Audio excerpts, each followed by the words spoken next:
नमस्कार, आप सभी का स्वागत है हमारे यूट्यूब चैनल क्वालिटी गाइडेंस में। आज हम बात करेंगे एचएस की, हरियाणा सिविल सर्विस की। जो बच्चे पहले से तैयारी कर रहे हैं ये वीडियो उनके लिए भी है, और जो शुरुआत कर रहे हैं ये उनके लिए भी है। एक नए सिरे से इसकी तैयारी कैसे की जाए, कौन कौन सी एनसीईआरटी इसके लिए पढ़नी है, क्या क्या इसका एग्ज़ाम पैटर्न है, इन सब की बात करेंगे डिटेल में हरियाणा सिविल सर्विस की। तो ये वीडियो आप सबके लिए है, लास्ट तक इसको ज़रूर देखें। कोई क्वेश्चन होगा तो कमेंट बॉक्स में आप ज़रूर लिखें। सबसे पहले हम बात कर लेते हैं एचएस के एग्ज़ाम पैटर्न के बारे में। एग्ज़ाम पैटर्न जो पीटी की बात करें तो इसमें 2 पेपर हैं आपके। फर्स्ट पेपर है जो जर्नल स्टडी का है, जिसमें 100 नंबर का पेपर आएगा और 100 ही इसमें क्वेश्चन होते हैं, ठीक है। सेकंड पेपर है जो सीसेट का है, इसमें भी 100 क्वेश्चन होते हैं और 100 ही नंबर का ये आपका पेपर आएगा, ठीक है। ये हो गया आपका पीटी एग्ज़ाम पैटर्न। इसकी बात कर लेते हैं डिटेल में। मल्टीप्लाई चॉइस क्वेश्चन होंगे इसमें। पेपर हिंदी और इंग्लिश में आएगा, दोनों में ही, क्योंकि पहले जो हरियाणा सिविल सर्विस का पेपर था 2021 से ही हुआ है, पहले ये इंग्लिश में आता था ओनली। नेगेटिव मार्किंग है इसमें 1/4 है, जैसे यूपीएससी में 1/3 नेगेटिव मार्किंग है, यहाँ पर 1/4 नेगेटिव मार्किंग है आपकी। यानी कि अगर आपके 4 क्वेश्चन गलत हो जाते हैं तो 1 क्वेश्चन आपका कट जाएगा, इसमें 1/4 नेगेटिव मार्किंग है इसमें, ठीक है। सेकेंड पेपर है जो सीसेट वाला, जो पिछली बार से ही क्वालिफाइंग हुआ है, क्वालिफाइंग है। 33% मार्क्स इसमें आपको चाहिए, तो ये क्वालिफाइंग पेपर है। एग्ज़ाम पैटर्न जो एग्ज़ाम का लेवल है, जो पेपर मैंने पिछली बार का डाला हुआ है, आपको हमारे टेलीग्राम चैनल पे मिल जाएगा। टेलीग्राम का लिंक मैं डिस्क्रिप्शन में दे दूँगा, ठीक है। ये तो होगी पीटी की बात। अब है मेंस। मेंस में इसमें 4 पेपर हैं, ठीक है। फर्स्ट पेपर है जो आपका हिंदी का है। हिंदी में हिंदी एस्से भी है, 100 मार्क्स का है, ठीक है। यहाँ पर ये स्कोरिंग है, और यूपीएससी में जैसे ये क्वालिफाइंग पेपर होता है, यहाँ पर ये स्कोरिंग पेपर है, तो इसकी तैयारी भी आपको अच्छे से करनी है। सेकंड पेपर है वो है आपका इंग्लिश का, जिसमें इंग्लिश एस्से भी इंक्लूड है, ये भी 100 नंबर का है, ठीक है। थर्ड पेपर है आपका जो जर्नल स्टडी जीएस का है, ये 200 नंबर का है, तो जीएस की तैयारी आपको अच्छे से करनी है। और फोर्थ पेपर है जो वो है आपका ऑप्शनल, कोई भी ऑप्शनल आपको चूज़ करना है, जो लिस्ट दी हुई है नोटिफिकेशन में भी है, वो टेलीग्राम पे आपको मिल जाएंगे, ठीक है। उसमें से एक पेपर चूज़ करना है ऑप्शनल, उसका एक ही पेपर होगा, वो भी 200 नंबर का आपका। तो टोटल ये हो गया आपका 600 मार्क्स का हो गया जो मेंस है। 75 मार्क्स का इसमें इंटरव्यू होता है, ठीक है। ये तो होगी एग्ज़ाम पैटर्न की बात। अब बात कर लेते हैं शुरुआत की। शुरुआत मैंने पहले भी बताया हुआ है, जो बच्चे बिगनर हैं, जो शुरुआत कर रहे हैं अभी, जो पहले से ही पढ़ रहे हैं उनको तो पता होगा, जो शुरुआत कर रहे हैं उनके लिए एनसीईआरटी से शुरुआत करनी है। एनसीईआरटी में मैं कहूँगा कि 6ठी क्लास की एनसीईआरटी से शुरुआत करें, ज्योग्राफी से ही शुरुआत करें। ये नए वाली एनसीईआरटी हैं, 6ठी से लेकर 12वीं तक की मैं बताऊँगा, क्योंकि इसमें आपको सिर्फ पीटी की तैयारी नहीं करनी, मेंस की तैयारी भी करनी है। जो बच्चे 10वीं तक की एनसीईआरटी बोल देते हैं, तो 11th-12th की जो एनसीईआरटी हैं वो मेंस के लिए काफ़ी ठीक रहती हैं। तो 6 से लेके 12 तक की एनसीईआरटी पढ़ें। और ज्योग्राफी में एक रेफरेंस बुक है महेश कुमार वर्णवाल की, मुझे ये बुक सबसे सही लगती है इसमें। तो महेश कुमार वर्णवाल की बुक हो गई। 6ठी से लेकर 12वीं तक की आपकी एनसीईआरटी होगी, और ओरिएंट ब्लैक स्वान का मैपिंग के लिए, क्योंकि ज्योग्राफी की जो तैयारी है वो मैपिंग के साथ ही होती है। तो मैपिंग के लिए ओरिएंट ब्लैक स्वान का एटलस हो गया, महेश कुमार वर्णवाल होगी, और एनसीईआरटी की 6ठी से लेकर 12वीं तक की। ये पीटी मेंस दोनों के लिए है, अकेले पीटी की बात नहीं कर रहा मैं यहाँ पर। उसके बाद है हिस्ट्री। हिस्ट्री में ओल्ड एनसीईआरटी, पुराने वाली जो एनसीईआरटी हैं 11th-12th की, नई वाली एनसीईआरटी नहीं, जो पुराने वाली एनसीईआरटी है 11वीं-12वीं की, इसमें आपके तीनों कवर हो जाएंगे, प्राचीन, मध्यकालीन और आधुनिक, एंशिएंट, मेडिवल और मॉडर्न, ठीक है।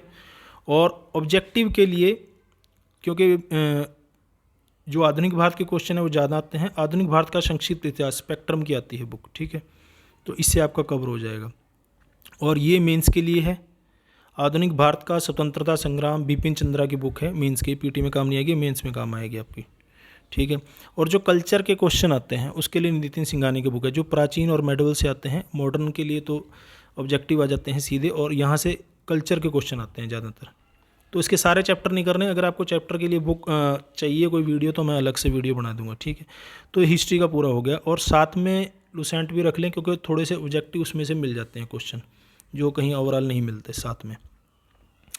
और पॉलिटी के लिए एनसीईआरटी एक ही बताऊंगा मैं, ज़्यादा एनसीईआरटी नहीं पढ़ूंगा, यूपीएससी वाले पढ़ते हैं, जो मैंने अदर स्टेट पीसीएस में भी बताई है, लेकिन हरियाणा के लिए एक ही एनसीईआरटी है, भारत का संविधान, सिद्धांत और व्यवहार।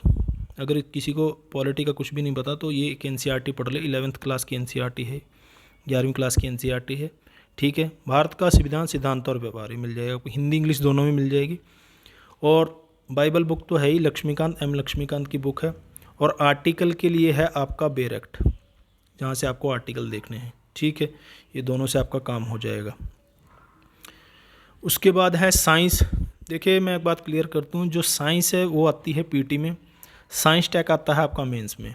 मेंस में साइंस नहीं पूछी जाती, हरियाणा की बात कर रहे हैं हम, ठीक है। तो एनसीईआरटी है 9th-10th की एनसीईआरटी, ठीक है, साइंस की। या फिर जर्नल लूसेंट आती है, जो मतलब जो साइंस वाली, जर्नल साइंस वाली जो लूसेंट आती है, जीके वाली तो आती है, उसमें से भी साइंस हो जाता है वैसे, लेकिन जर्नल साइंस वाली जो लूसेंट आती है इससे हो जाएगा। तो ये दोनों में से एक ही करना है, या तो एनसीईआरटी पढ़ लें या जर्नल साइंस वाली जो लूसेंट है, दोनों में से एक लेनी है, दोनों नहीं लेनी आपको, एक से काम हो जाएगा आपका, ठीक है। साइंस टेक का है, साइंस टेक जो पीटी में आ रहा है वो तो करंट से ही काम चल जाता है। करंट में है जितने भी इसरो के और डीआरडीओ के प्रयोग होते हैं सारे के सारे दिए होते हैं। और मेंस के लिए ये है, दृष्टि की आती है, एक बुक आती है साइंस एंड टेक्नोलॉजी की, हिंदी इंग्लिश दोनों में है ये, तो मुझे ये बुक सही लगी है, साइंस टेक की जो बेसिक है साइंस टेक का, यहाँ से कवर हो जाएगा।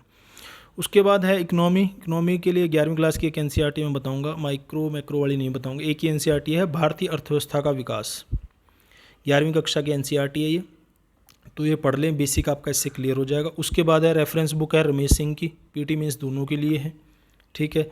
और पीडी का जो त्रिकतांक आता है आंकड़ों के लिए, जिसमें बजट भी आता है और जितने भी आंकड़े होते हैं, खासकर योजना वगैरह दी हुई होती हैं, यहाँ से आपका कवर हो जाएगा। उसके बाद आर्थिक समीक्षा के कुछ नोट्स वगैरह हैं जो लास्ट में मेंस में काम आते हैं, वो मैं टेलीग्राम पे डालता रहता हूँ, चीज़ें आपको मिल जाएंगी। उसके बाद है इन सब का क्वेश्चन बैंक आपको लगाने हैं, घटना चक्र के क्वेश्चन बैंक आते हैं जो ऑब्जेक्टिव के लिए। देखिए मैं बार बार बोलता हूँ अपने वीडियो में, पीटी की तैयारी आपकी पीटी की तरह होती है, पीटी के लिए आपको क्वेश्चन बैंक चाहिए। History, polity, geography, economy, science tech, ये सबके मिल जाएंगे। इन्वायरमेंट के जो क्वेश्चन है हरियाणा में, वो आपके ज्योग्राफी के एनसीईआरटी से कवर हो जाते हैं और रेफरेंस बुक से ही कवर हो जाएंगे, तो एनवायरमेंट के लिए अलग से आपको कुछ ऐसा नहीं चाहिए। उसके बाद है करंट के लिए जो न्यूज़पेपर है, तो द हिंदू फॉलो करते हैं इंग्लिश मीडियम वाले, तो द हिंदू पढ़ सकते हैं। द ट्रिब्यून आता है हमारे यहाँ, तो ज़्यादातर द ट्रिब्यून कर सकते हैं। हिंदी वालों को तो दैनिक जागरण से ही काम चलाना पड़ेगा। और घटना चक्र की जो मासिक, अगर आप इसको फॉलो करते हैं तो मुझे नहीं लगता आपको किसी चीज़ की ज़रूरत है। इसकी ई दृष्टि भी आती है जो 6 महीने का करंट आता है, इसमें साल का करंट आ जाता है, ठीक है। लेकिन अगर आप मासिक करेंगे उसमें आपका जो ऐसे वाला टॉपिक है वो भी कवर हो जाएगा और करंट तो आपका मासिक हो ही जाएगा। उसके बाद है हरियाणा के लिए आपको क्या पढ़ना है। हरियाणा के लिए मुझे अरिहंत पब्लिकेशन की बुक ठीक लगी है, ठीक है। तो हरियाणा का बेसिक है जो वहाँ से आपका कवर हो जाएगा। और न्यूज़पेपर आते हैं जो 15-15 दिन बाद आते हैं, वहाँ से आपका करंट और बेसिक थोड़ा सा कवर हो जाएगा। बाकी हरियाणा का जो करंट के वीडियो मैंने पिछली बार भी डाले थे, अब भी आगे भी मैं डालता रहूँगा, जो टेलीग्राम पे आपको मिल जाते हैं। यूट्यूब पे भी मैं वीडियो डालता रहता हूँ, टेलीग्राम पे आपको PDF भी मिल जाएंगी। CSAT है, CSAT के लिए तो प्रीवियस ईयर के पेपर हैं, चाहे आप यूपी के लगा लें, UPSC के लगा लें, तो उससे काम चल जाएगा। और RS अग्रवाल है मैथ के लिए, बेसिक मैथ के लिए, ठीक है, क्योंकि क्वालिफाइंग पेपर है, प्रीवियस ईयर पेपर मैंने बता ही दिया। और RS अग्रवाल मैथ के लिए है। रीजनिंग के लिए भी प्रीवियस ईयर पेपर हो जाएंगे आपके सारे के सारे, ठीक है। तो प्रीवियस ईयर पेपर से इसमें काम चल जाएगा। मैथ, रीजनिंग है, डिसीजन मेकिंग भी उसी से कवर हो जाएगा। और हिंदी वगैरह जितनी आती है वो मेंस के लिए बुक मैं बताऊंगा, उससे कवर हो जाएगा। और इंग्लिश उसी से कवर हो जाएगा।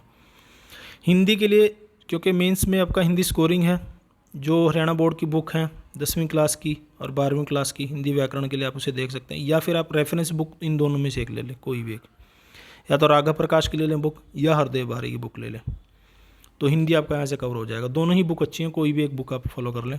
ये राजस्थान वाली बुक ज़्यादा लेते हैं, राघव प्रकाश, हरदेव वाली वाले उत्तर प्रदेश के बच्चे ज़्यादा लेते हैं। हिंदी निबंध है, हिंदी निबंध के लिए निबंध मंजूस आता है, काफ़ी अच्छे से इसमें दे रखे हैं, यहाँ से आपका कवर हो जाएगा। इंग्लिश है, इंग्लिश के लिए वही ग्रामर की बुक है, ठीक है, 10वीं और 12वीं की। और इन दोनों में से फिर एक बुक BK रस्तोगी ले लें या फिर रैन मार्टिन की बुक लें। BK रस्तोगी ज़्यादा बेटर है वैसे, इस बुक का आप ले लें, इससे आपका कवर हो जाएगा सारा का सारा, ठीक है। तो यहाँ पर ये चीज़ें कवर होगी, इससे जो CSAT में भी आपको फ़ायदा मिलेगा, हिंदी और इंग्लिश के हैं जो, ठीक है। PT मीन्स दोनों का यहाँ पर मैंने चीज़ें बता दी हैं। जो शुरुआत कर रहे हैं बच्चे उनके लिए NCERT मैंने बताया, NCERT से आपको शुरुआत करनी है, ठीक है। PT के लिए क्वेश्चन बैंक लगाने हैं और मेंस के लिए आंसर राइटिंग। जितने ज़्यादा क्वेश्चन आप कर सकते हैं, जितने ज़्यादा क्वेश्चन लिख सकते हैं, मेंस के लिए वही फार्मूला है। बाकी टाइम टू टाइम यूट्यूब पे मैं वीडियो डालता रहता हूँ। और कोई क्वेश्चन आपके दिमाग में हो तो मुझे कमेंट बॉक्स में जरूर लिखें। देखने और सुनने के लिए धन्यवाद।